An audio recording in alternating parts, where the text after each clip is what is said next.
உதகை சுற்றுவட்டார பகுதியில் தேயிலை எஸ்டேட் மற்றும் தனியார் தோட்டங்களில் விதிகளை மீறி சுற்றுலா நடத்த மாவட்ட வனத்துறை தடை விதித்துள்ளது. இது தொடர்பான முழு விவரங்களோடு இணைகிறார் நமது செய்தியாளர் வில்லியம். வணக்கம் வில்லியம், வனத்துறையின் இந்த அறிவிப்பு தொடர்பான முழு விவரங்கள். வணக்கம். நீலகிரி மாவட்டத்தில் உள்ள தனியார் தோட்டங்கள் மற்றும் தேயிலை தோட்டங்களில் சுற்றுலாவிற்கு வனத்துறை தடை விதித்துள்ளது.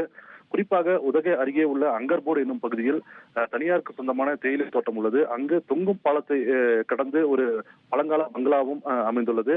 இதில் தமிழ், மலையாளம் உள்ளிட்ட பல்வேறு திரைப்படங்கள் படமாக்கப்பட்டுள்ள நிலையில் சமூக வலைதளங்களில் இந்த இடம் வைரலாகி வந்த நிலையில் பல்வேறு இடத்திலிருந்தும் சுற்றுலா பயணிகள் அதிகமானோர் இங்கு வர தொடங்கியுள்ளனர்.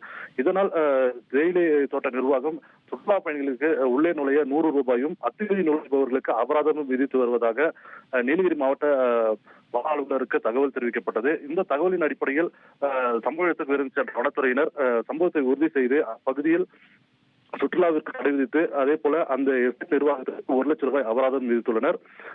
இது தொடர்பாக மேலும் இதே போல நீலகிரி மாவட்டத்தில் தனியார் தோட்டங்கள் மற்றும் தேயிலை தோட்டங்களில் அரசு அனுமதி இல்லாமல் சுற்றுலா நடத்தினால் கடும் நடவடிக்கை எடுக்கப்படும் எனவும் அறிவித்துள்ளனர். உங்கள் விவரங்களுக்கு நன்றி வில்லியம். இனி செல்லும் இடமெல்லாம் செய்தி. தந்தி டிவியின் வாட்ஸ்அப் சேனலை ஃபாலோ பண்ணினா செல்லருக்கும் இடமெல்லாம் செய்தி. இதோ QR கோட் இப்பவே ஸ்கேன் பண்ணுங்க, ஃபாலோ பண்ணுங்க.